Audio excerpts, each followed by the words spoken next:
Terry, how's it going? Awesome. Thanks, Phil. So you're a medium. I found you on Facebook or one of those groups. And so tell me a little bit about yourself and some of your journey. Okay, thank you. So I'm going to kind of highlight something a little different. So I specialize in healing the subconscious space. So I am an intuitive energy healer slash psychic medium. So the medium is talking to the non-physical, and that's the story behind that one. Psychic, that's the strongest probability in your energy field, the patterns that you have. Then intuitive energy healing is that I use my intuition, my feelings, and then I'm clairvoyant, clairaudient, and clairsentient. I mean, I can hear conversations, I can see movies in my head, and that clairsentient is just knowing.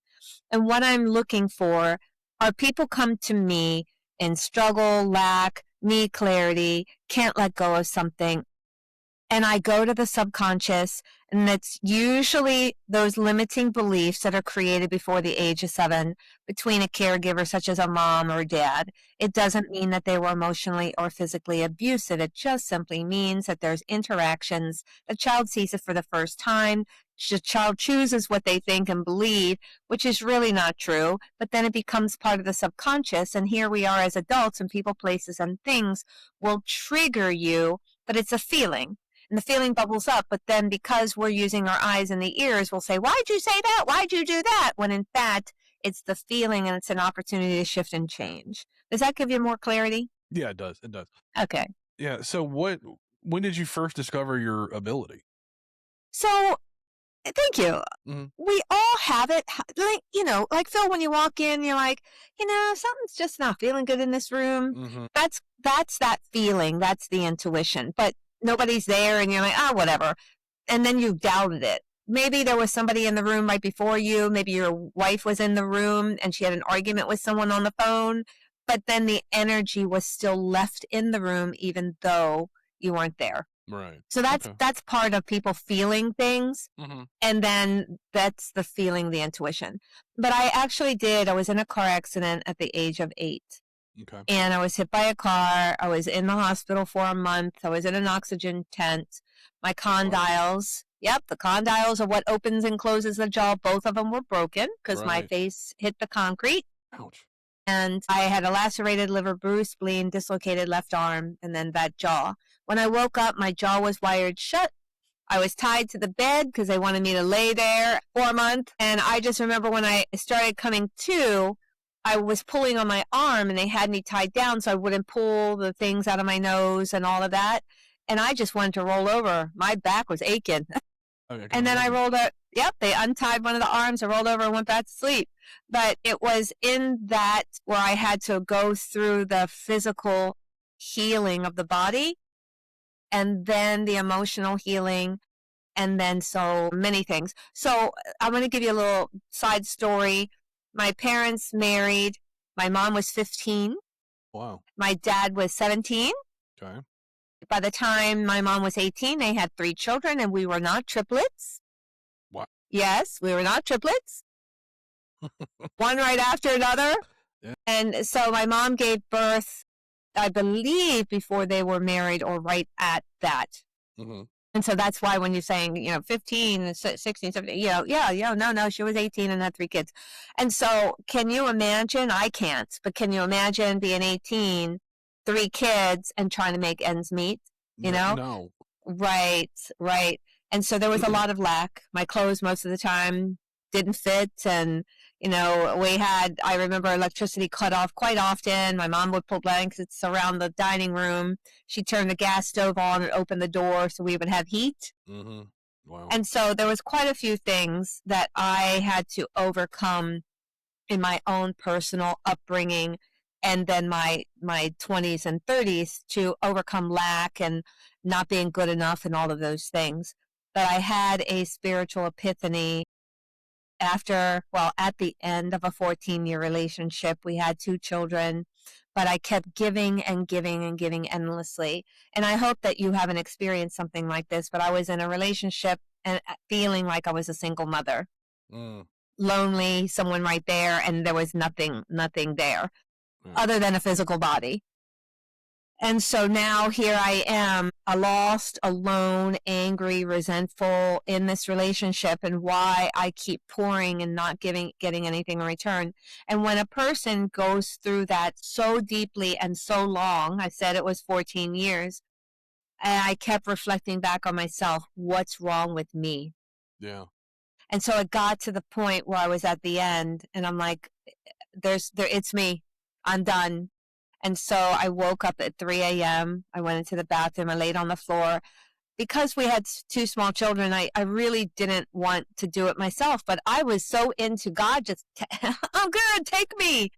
And so I was crying so profoundly, gut wrenching on that floor. And I just said, God, I'm ready. And then I felt this lifting, this sense of expansion. Lucid dreaming, if you've ever experienced that, I was awake, but then not physically in the body. It was just an interesting feeling. I was in the universe. Literally, stars were around me. I felt expanded, like not in the body. And I felt at bliss. Like I made it. I'm good. There's no more pressure, no more anxiety, no more lower vibrational feelings. And then I heard 3 words: love will come.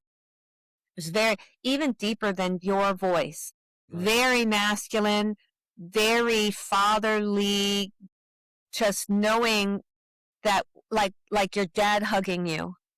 I could not explain it any other way. And I just went, what? And within that state of what, I just felt this whoosh back into my body. And I stood up going, what just happened? Yeah. Now remember, I wasn't in this world now that I am now. I was 100% corporate, making millions of dollars for a company, taking care of 2 kids, running the household. I'm like, what just happened? I went back to bed and I woke up and everything changed. Yeah. I'm like, everything that I said I wanted, that love, that I'm going to get it. I went to the bookstore because I started feeling like I got to go. Mm-hmm. That feeling like when you know you have to do something, that was it. I went to the bookstore and bought these piles and piles of books. Look, Phil, I did not have time to read a book. I was taking care of all these other things and a corporate job. And I'm like, oh my God. So I bought all these books: Wayne Dyer, Eckhart Tolle, Esther Hicks, people I never knew. And then I just was starting to read 2 at a time. I wasn't a speed reader. Like, what is going on? No exaggeration. I had no idea. And I'm like, this is making sense. There's more to my life than what meets the eye. And I started understanding, whoa, wait.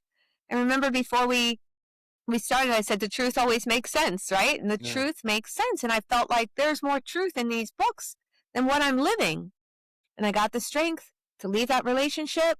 And then I went on a journey. But the journey was strong but very powerful. I decided, what's this Reiki stuff? So I had it done to me. And I'm like, whoa. Then I became like I was attuned. The second attunement, dude, I am not kidding you. Mm-hmm. She did not touch me, and I came off the chair. Really? Because my eyes were closed, and she was doing all this stuff. I didn't know what she was doing. And the next thing, I was like, boom. I must have been 3 or 4 inches off the chair because I came down, and I'm like, what? Crazy. This woman, I don't know if you knew, NIH had a department that they were, and she told me about this. So this, maybe I was to research it, but she told me directly that they had a department that was doing research on energy work. And she was part of that department. I didn't know when I found her.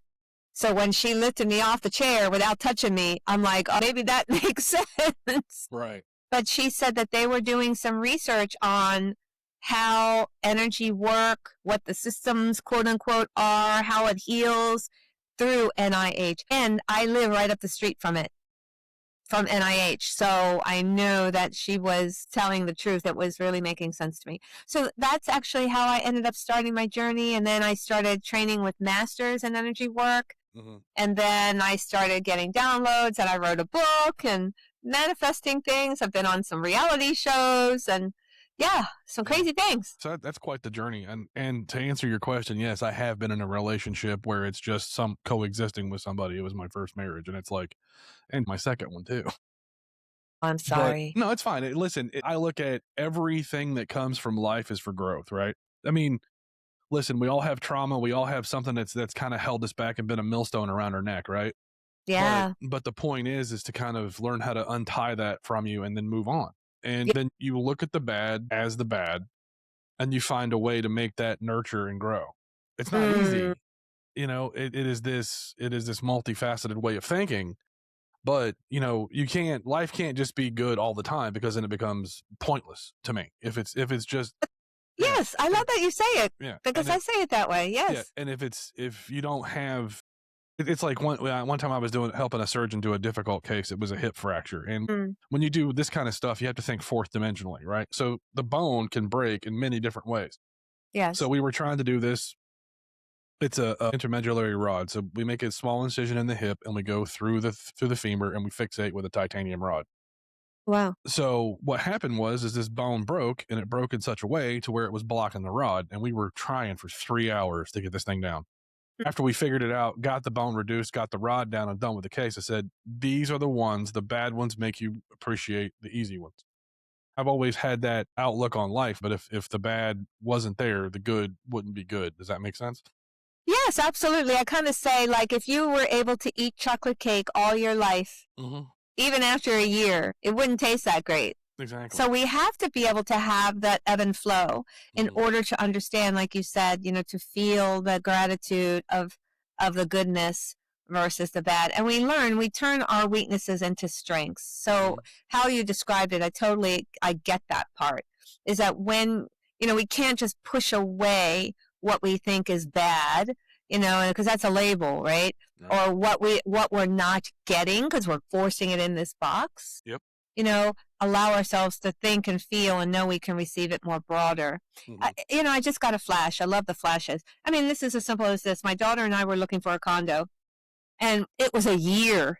And we were putting contracts and contracts, and then I finally decided I got to step up and act like an investor. And so I started, negotiating, and we got her a really nice condo. Mm-hmm. And there was this one community that I really felt was supporting and good for her. So we ended up putting a couple of contracts on, and then we got the one she has. And long story short, I'm on the board because we both own this condo, and here's the story. So there's this issue with this ongoing unit. Lots of water come out from all different places up above it happened to be one of the units that I really wanted. Mm-hmm. And so I'm saying that because, I didn't, well, we didn't get it. Mm-hmm. And so, but in the end, what happens is people will get frustrated and then hang on to that resentment or anger of something Mm-hmm. they didn't get. Right. But here I am seeing it 2 years later, and the unit that I really wanted for her, I'm so glad we didn't. Mm-hmm. But I didn't get angry or frustrated. So learning this and hearing this, whoever may be going through something that they're hanging on to or angry or frustrated that they're not getting exactly what they want, Mm-hmm. know that there's a reason behind it. And I'm so grateful that we didn't get that unit. And that was my point, is that sometimes it's not what you get, sometimes it's what you don't get. I think that those little setbacks and those little blows to the ego, they really build character, and it makes you kind of internalize, like, hey, you know what? Maybe I need to calm down about things, and it helps you think of things in a different way. So Yeah. I have a couple of questions for you, and then I have some answers. perfect. So you do readings and that kind of thing too? Yes. Okay. So what I do is, I there is no time and space with energy. So I Mhm. have clients all over the world, Mhm. and I also have a private studio in Bethesda, Maryland, where I see people and put hands on face to face. Mhm. It's less talking when I'm seeing them with my hands, and then when I'm doing remotely. Like you have someone that's having these feelings, and they come to you. How would you determine it's a loved one, or how would that Mm-hmm. happen? Good question. So I created my own little process Mhm. because I wanted to start being a medium instead of where I am today, specializing in clearing that subconscious space. Mhm. But when I started searching for training back then, because I've been doing this for 20 years, Mhm. the only people that I could see that were training were in the UK. It's very strong in the UK. I didn't want to send my money outside of the States. I'm like, oh, okay. So I ended up going in another direction. Mhm. So I ended up learning how to meditate. There's no books out there. There's nobody that oh, clear your mind and let it happen. Oh, it Mhm. doesn't work that way. Right. It took me 3 months to figure it out on my own. And then I just started, like I said, doing Reiki and then essential oils and crystals. I don't use all of that at all times. I just get a flash, like I've been experiencing with you, and then it tells me I need to share it. And so what I chose to create is that it took about a year for me to have an opening to start hearing that there was somebody present. So let me explain to you. My very first time it happened, I was on the phone with some guy and he was talking about his dad. He was talking about all this love. I could feel it through his Mhm. conversations going, man, this guy loves his dad, and his dad is no longer around. And then he just said, I wish I really could have that conversation. Now, this was about a year after I had taken my year-long course. I was already doing readings and things. I started feeling this tingling. It started at the bottom of my head. It was as if someone poured tingles, and it just went all the way down the back of my head, the back of my body, all the way to my feet. I'm like, what? And then in my head, I heard Fred. Then I heard Frank. And then I was still listening to him talk. Mhm. I said, do you know somebody by the name of Fred or Frank? He Mhm. said, my dad's name is Frank, but everybody used to call him Fred. That was my first time. And I Mhm. said, whoa, dude, I'm feeling this. And I explained to him what I was feeling. Mhm. And then I started getting visions. That was the very first time I shared it. And he goes, oh my God. Oh my God. He said that my dad, and he started sharing all these things and he started crying.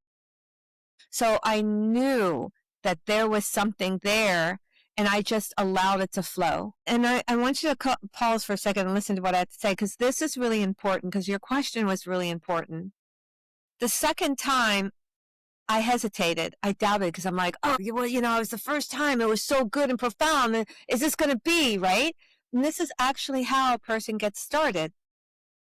So when I did it the second time, I said to myself, okay, what could I do that could make this rock solid that I'm not questioning, right? Even Mhm. though, how could I question what I was sharing with that guy? He started crying. It was so spot on, right?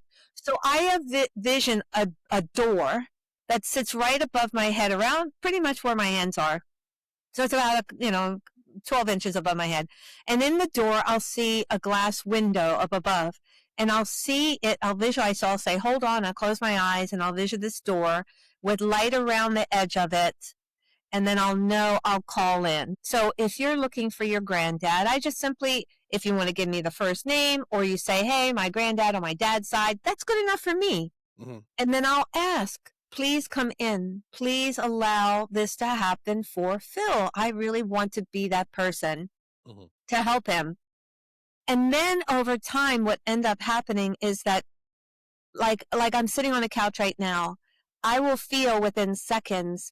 Have you ever sat on the couch and when someone sits next to you, the couch kind of goes like that, kind Yeah. of shifts a little? I'll feel that.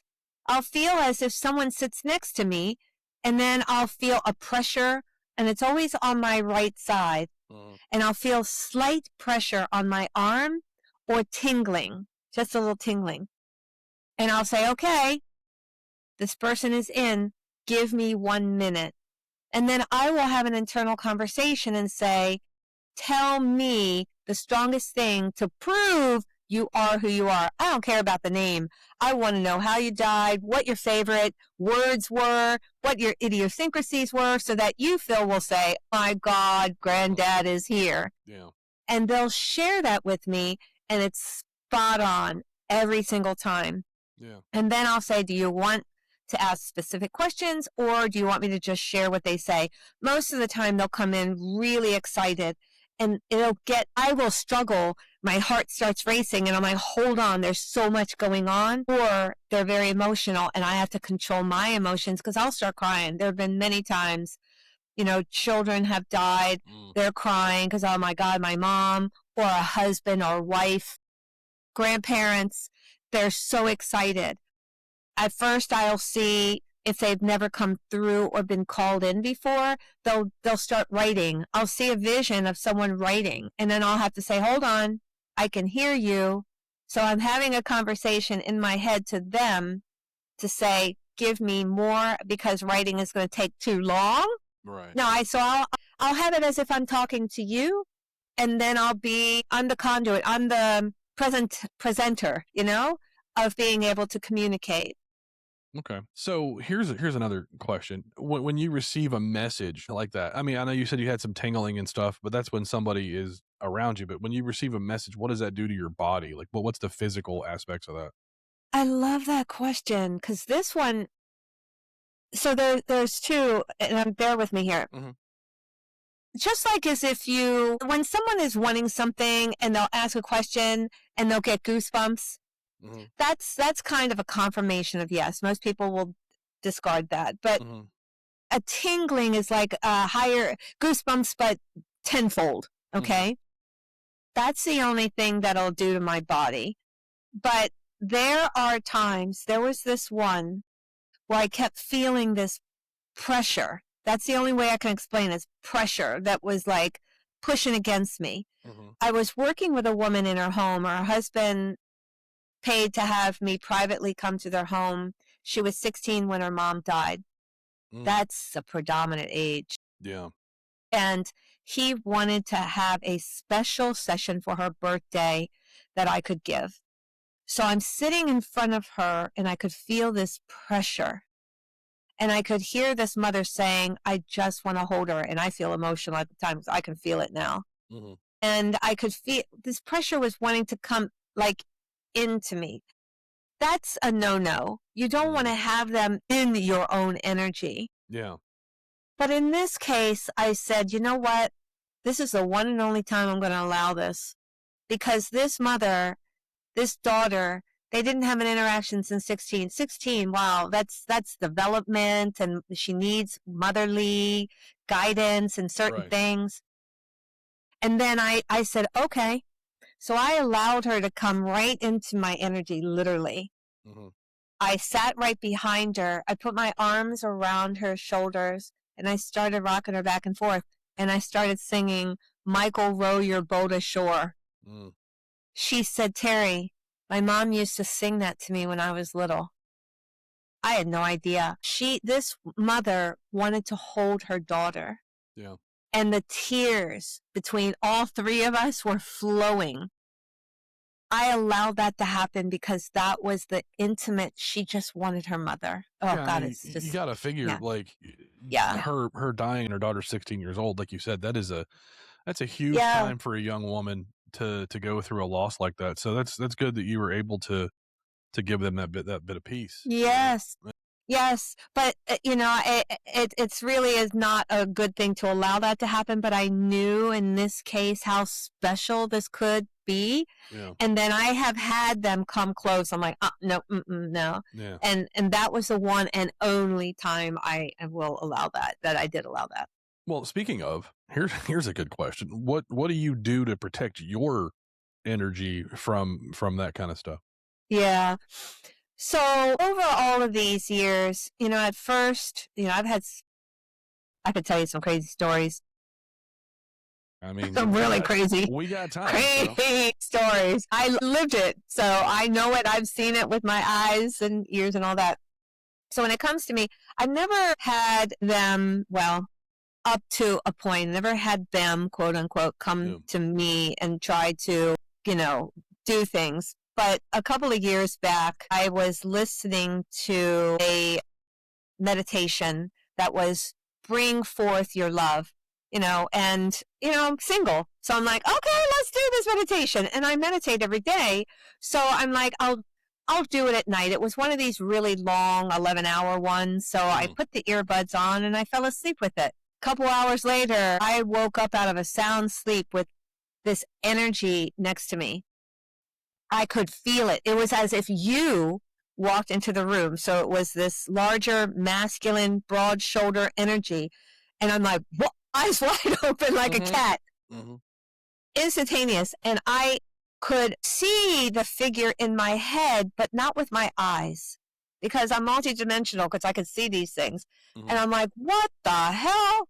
Right. So I'm like, nope, I am sound asleep. You're not allowed. Go away. So I grounded myself, meaning calming my energy, calming this like shocked state. Yeah, I can imagine. To be able to calm down and go back to sleep. So I went back to sleep.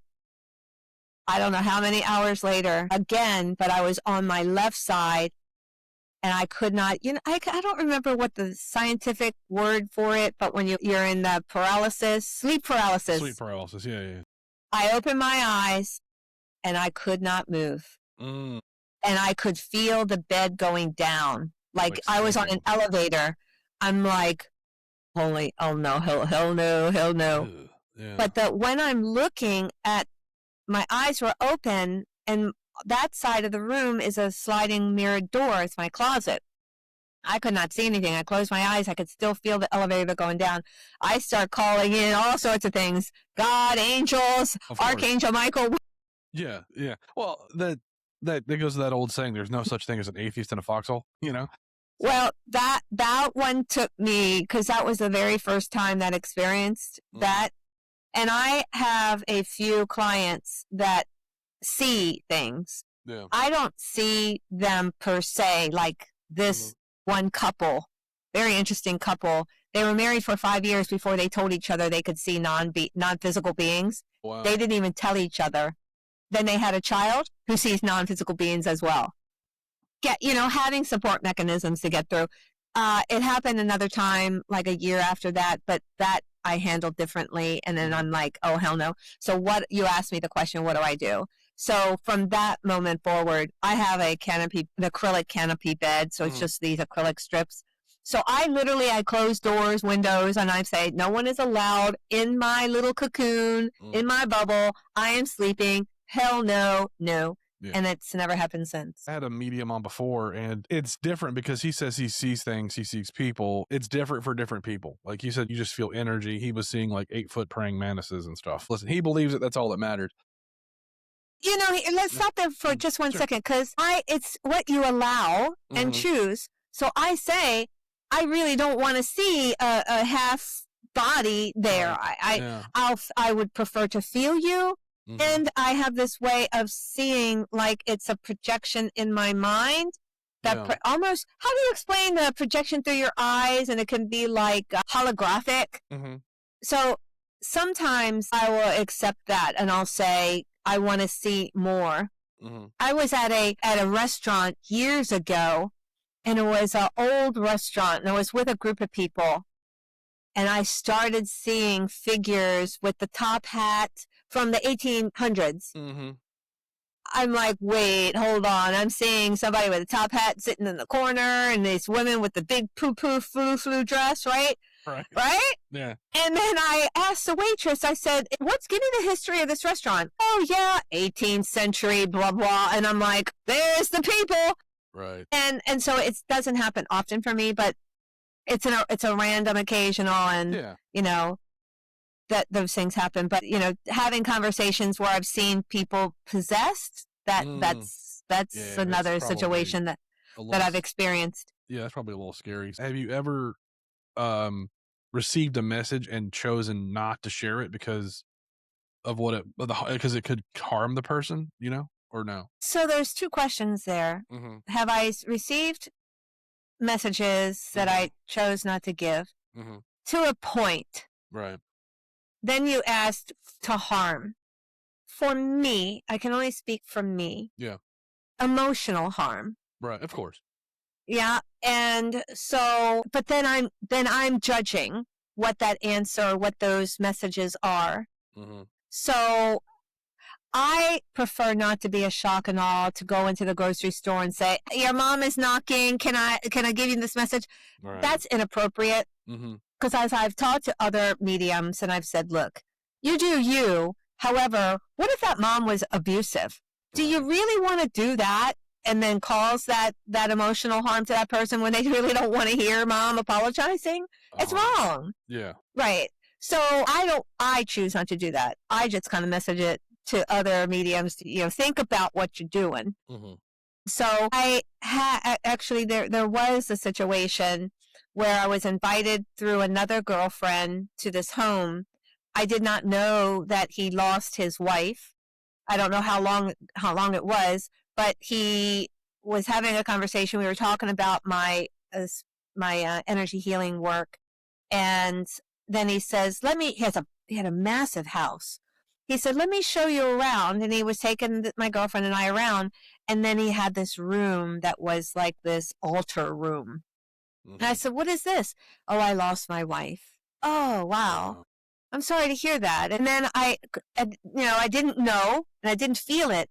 But then he walked us into this other room. He was talking to my girlfriend, and I'm standing up against this dresser, and there's the tingling on my back. And I'm Mm. like, "What?" And then I said, your wife is here." He said, "Her ashes are on the dresser behind you." Well, there you go. Technically, here. Exactly. I just kind of chuckled, and because these are these experiences that I have. Hmm. So I had heard a few things, but seeing the altar and then feeling her and then sharing, well, she's here, but Yeah. then having to select, not putting him into a, full blown crisis. Hmm. That's where I just said, whoa, I don't want to give too much, but then again, who am I? I'm the messenger to give what I'm hearing. But what I hear is not, and I'm glad you asked this particular question. They're never, you know, kill you or you're horrible. It's not negative. It's empowering, it's uplifting, it's loving. Those messages are, I miss you, I love you, you're so wonderful, I watch you, I see you, I saw what you've done, I'm so proud of you, I'm not hurting. Those kind of things to give messages so that they can feel healed or empowered on their own. I've given so many, I've had many mothers, their sons, don't ask me why it was the sons, murdered. Really. And they want to know what happened, what could they do now, they want to further investigate. Most of the time, they'll give me just enough, and then they're fearful of their mother getting involved or something happening to their mother that they'll get too involved. Because usually those murders, drugs are involved, lots of things are involved, and then they're afraid that something's going to happen. So that brings up a valid question or a valid point is why don't some of these people come forward and actually do it in real life? Do you think there's a boundary there, or is it what causes that to not happen? So I didn't understand exactly. Are you saying the non-physical or a physical medium to come forward and? So, for example, if you have, someone like yourself or another medium and they have a murder victim comes to them, why wouldn't they be able to help solve that murder? Does that make sense? Or is that Yes. too wacky of a question? No, it's not. So there's a couple of things here. So I personally got involved with a friend of mine, a very close friend of mine, Right. who unalived himself. Well, I was distraught. of course. I knew I could connect to him, but I was so close that I'm like, so I reached out to my support mechanisms, others that were mediums, and I'm like, okay, first off, he unalived himself and no one could find him. Mm. So I'm like, I want to find him. I want to find him. In the end, I knew that it would either be hikers or me Hmm. that would find him first. A Yeah. hiker found him first Oh. because he did it right before snowfall, and then it was 2 months. So I was waiting for it to get warmer and I was just going to go. I knew where he was. I got all the hints from him. Hmm. I just needed to search a certain area. Hmm. I had actually called the police because I was so distraught. I had one person sending me one direction. I said, no, that's not the direction. I had other people and they were just giving me certain places. Right. So the police officer is like, yeah. You have to have credentials that you've been doing it before the police will come, and or it's sometimes the police will go to a medium who does it for a living because there are detective mediums Yeah. and asking for guidance. I have wanted to and have looked into it, but I haven't done it and I haven't gotten rock solid because the particular ones where they were murdered, because I'm a mom myself, Mm-hmm. that I know that because my feelings and as a mother, and then knowing that I'm going to go for that person. I don't care if they're a drug dealer. I'm going to do it. Right. But then knowing that those non-physicals come to me would know how I am as a mother. I believe that's probably why they stop halfway through of saying, I don't want to tell you more. Right. So being that where I am, you might have other mediums that don't have that power drive, that would rather have the police handle it. Where me, I'm like, I'm all in, I'm going. Right. I want to know. I can only tell you based on my personal experiences, but you have to allow both sides, police and the medium, to be able to trust and say, okay, let me hear what you have to say. Mm-hmm. And from what I've been able to see, detectives will reach out and say, I need some extra help, and then do it. Yeah, and I think that goes to show you that those people are a little bit more open-minded about things, whatever helps give closure to the family is, I think, is the best thing to do, and sometimes thinking a little unorthodox is good. It helps you think about other aspects of things, right? Yeah. Well, there So, was one profound one. I'll never forget it. There's so many that you just don't forget. It was so detailed. It was the son who was living with someone. I'll be brief with it, but mm-hmm. what I saw, he showed me exactly what happened Mm-hmm. about being pushed through a glass door and how it cut him, and then they left him and he bled to death on the floor. Mm-hmm. He showed me who it was. He showed me what happened. I told the mom. She goes, oh my God, that's, there's where the cuts were. That's what the door was. Mm-hmm. Then she started asking me questions about the roommate. And I said, yes, Mm-hmm. here's the other person. And then she goes, I'm going to. And I said, now he's shutting it down. Because she, Mm-hmm. I want to do this. I want to get it. But there was some bad law enforcement involved with that Right. one. Yeah. There can be where that gets, they'll give me a lot of detail Mm-hmm. up to the point. There was another one where he was pushed off a ladder. Someone Right. pushed off a ladder. I saw who it was. But then that one was a dad was involved and someone else. A dad owed somebody. So yeah. Got a little muddy It's on a that lot. one. Yeah. Yeah. So, well, change gears a little bit. What are some of the common misconceptions that you've come across as, that people think of medium? Hoax. Yeah, hoax. How did you looked it up on the internet? Really? No, I don't have time for that, dude. Look, really. No, I'm here to empower people. I'm here to lift them and help them and give them answers. If they can't find the answers from anywhere else, I'm here to do the best I can to the best of my ability and give you that. And so there's, my name is my reputation, right? Right. And so think about it. If I'm taking money and I'm giving all that, we're not all created equal. So there are some mediums that aren't as what they should be. Mm-hmm. But I know that when people come to me, they come back to me. Yeah. They're getting their answers. Mm-hmm. They give me lots of referrals. Yeah. And so that speaks for itself. Yeah. But I do things that want to be done to me as well. Of course. So I want to use people that will give me answers that I can trust. Mm-hmm. So I act in that capacity as well.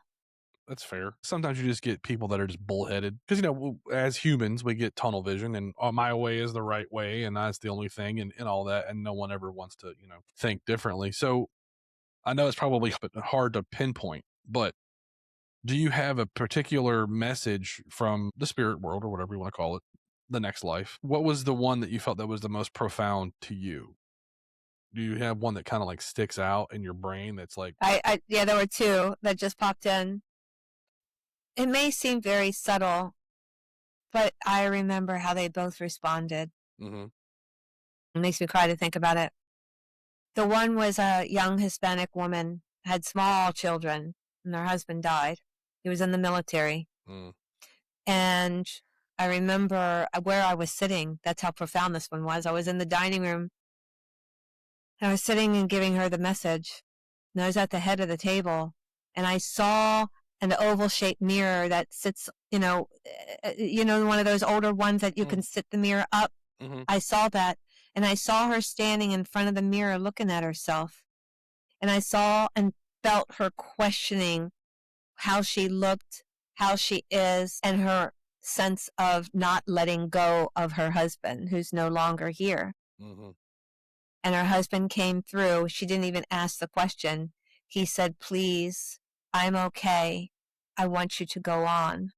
Mm. And I'm like, oh my God, Mhm. because she was torn. She was young. Mhm. She was in her late 20s and young, two little kids. Yeah. And she didn't want to let him go. But here she was so young and was wanting to have some kind of support to be able to find another mate, right? Mm. And in the end, she felt so grateful. Her heart just felt so open because she didn't know if it was okay to let him go. She wanted to hear it from him. Mhm. And I didn't know that that's what she was saying. And when she heard him say, "It's okay to go on. I want you to go on." Yeah. She was like, "Oh my God, that's what I needed to hear." I'm like, and Mhm. that was so profound. Yeah. The other one, again, I was sitting at that dining room table and it was a girl. I can't even remember. She was asking for her grandfather. I was going to say, I can't remember much of the conversation, but I remember at the end, I said, because I heard it, "Auf Wiedersehen." And she said, "My grandfather was German." I'm like, "Oh my God." And that's a chuckle. She chuckled too. Mhm. She says, yeah, she'd throw in those, or he would throw in those little Random comment. German comments. And she said, "I love him and miss him." Mhm. That those little quirky things that I was able to hear and throw out not knowing. And it just, my heart just blooms to see and feel. And of course, the one where the mother and the 16-year-old, Mm. that was incredible. But knowing that when they come back to me and say, "You gave me so much," I got another flash too. "You gave me so much information that allowed me to heal." There was a one woman who came to me and her boyfriend, fiance, was murdered in DC. She knew who it was, but the police wouldn't believe her. Mhm. So when I called him in, the first thing he started doing was drawing a face in my mind. Mhm. He started with the eyes, and I saw the mustache, and I stopped him because I thought he was drawing a picture of himself. And I said, and it got down to the mouth because I saw the mustache mouth, and I said, "Your fiance, does he have a mustache?" She said, but first he showed me a bullet going into the eye, right? Yeah. And I said, he was shot in the head. She said, "Yeah." And I said, "Does he have a mustache?" She said, "No. But the person I think did it Does. does." I said, "Oh my God." I said, "I was stopping him to finish drawing the picture." I said, "Yes, that's a confirmation. He did it." Mhm. Yeah. So she pursued it, but it took so long that the guy was murdered in jail. Wow. So she at least got confirmation by me, and she reached out later and Mhm. told me that, and told me how profound it was for her and the healing of knowing that she was right. Because Yeah. sometimes a person will know they're right, but then will live in the space of not knowing. So Mhm. it's lost and lost. Yeah. And that's why I feel what I'm doing is helping dig people out of getting lost and lost so Mhm. that they can move on with their life and live, Yeah. live in the joy of life. Yeah, and unfortunately, one of the culminations of love is hurt. When you have Yeah, that young woman who lost her husband, yeah, you look at it like as a person of faith, I believe in Jesus and all that, and it's like so there's a level for me that when you've made that contract with them, and one of like my mom when my father died, they were married for 15 years and he passed, almost 35 years ago now. She was able to move on because she knew that she had fulfilled her contract with him. I think what happens is these people, and it's not just, the people that have passed, I'm talking about everybody. We have this fear of saying what we truly want to say because we're afraid of hurting Yeah. or we're afraid of being vulnerable and like that. But I think that if we were able to communicate better as people with one another, to show our love and to say, hey, when I go, I need you to move on too. Remember me, but let me go.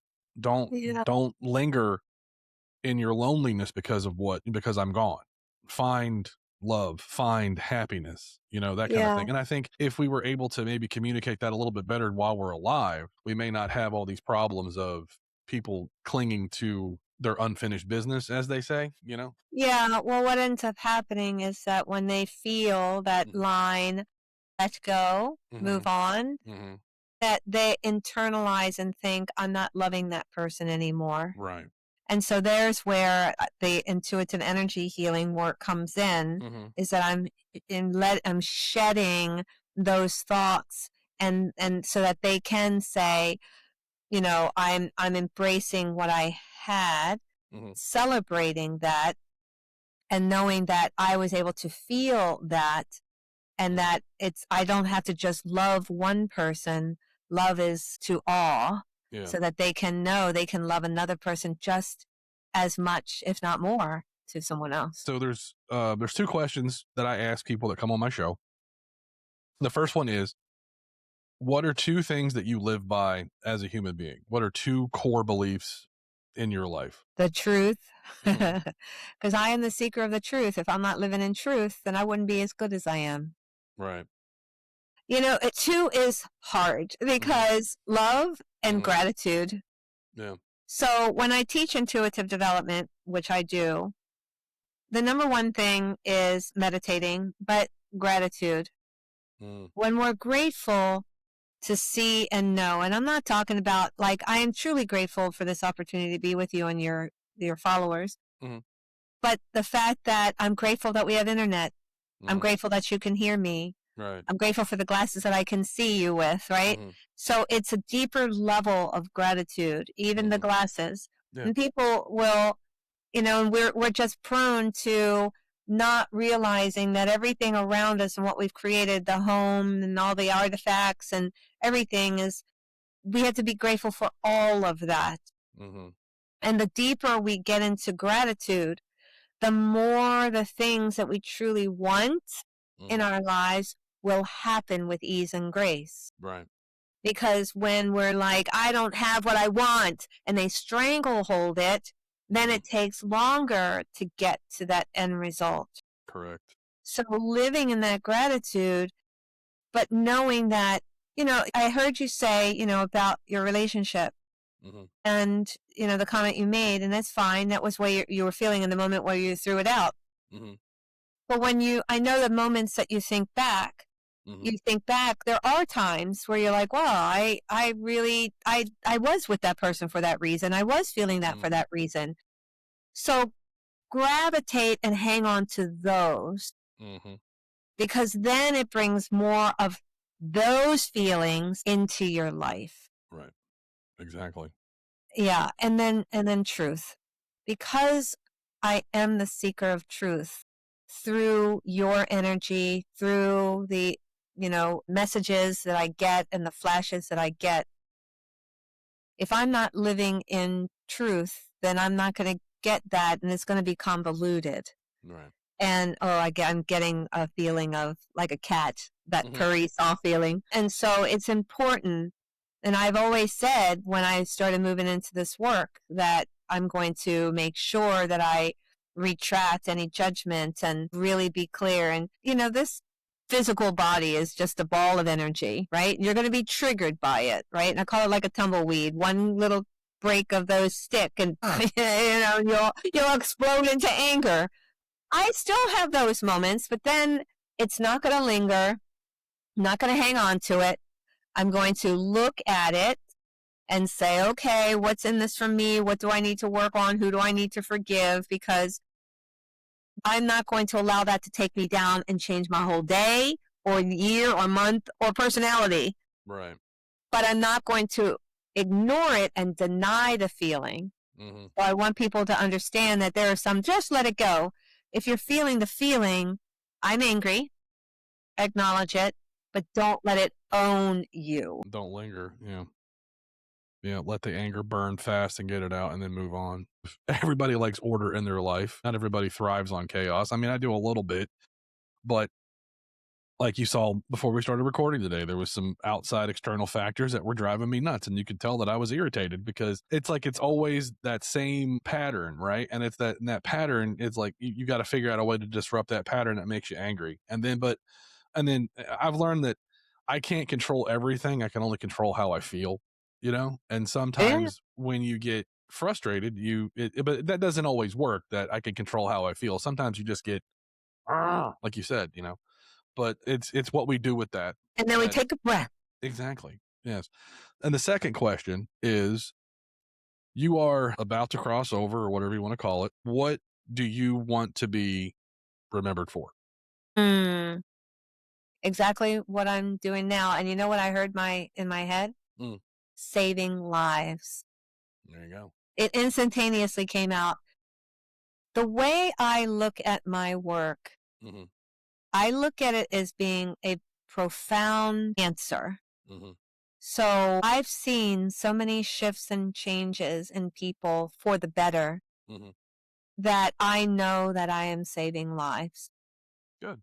And I look at it as like, saving them from constant emotional and physical pain, saving them from doing things that I would hope that doesn't happen, saving them from keep attracting the same partners that they feel are taking them down. Hmm. So once I'm shifting all of that and I'm working with someone and I'm helping them in those profound ways, I am labeling that as saving lives. Yeah. So I I mean, want people to see that. yeah. And it may not be like a physical, that young woman that you spoke of earlier, you know, you're saving her from a life of torment Yes. from not knowing if she should move on or not. And you were able to say, hey, he's cool with it. Do your thing in a nutshell. You know what I mean? Yes. No, you So, were that's exactly right, Phil, that you go to that soul level and hmm, and I love the way you just wanted to explain that because when I know and feel and heard saving lives, hmm, it is that she will not be dreading when she's 80 that she hung on hmm, to the partner that transitioned at a very young age and she can live in that juicy goodness of life. the creamy center of Yeah. life, if you will. Yes. Yes. So where can people find you? What if they want to use your services? Yes, thank you so much. So I have a website, which is my name, terriechristine.com. That's TERRIE, because I'm special. And I am you just Google my name. I am Hmm. on podcasts, telesummits. I've been on Real Housewives of Potomac. I've been on Love and Marriage DC, found on the OWN network. So you can Google that and see the episodes. Hmm. I have TikTok, Terrie Christine. I do readings from pictures of celebrities. You should see some of those. I bet. And they came true. Hmm. Yes, you could see. Hmm. I am on Instagram. So it's all Terrie Christine. And then also Facebook, Terrie Christine 333. Cool. Well, Yes. thank you for coming on. It was a good conversation and eye opening in a lot of ways, and I just want to say I appreciate it. And for me, you everybody can find me at either Facebook or you can find the show on Spotify or YouTube. And thanks for listening, everybody. We appreciate it. Thank you, Phil. And thanks for having me. I am so grateful.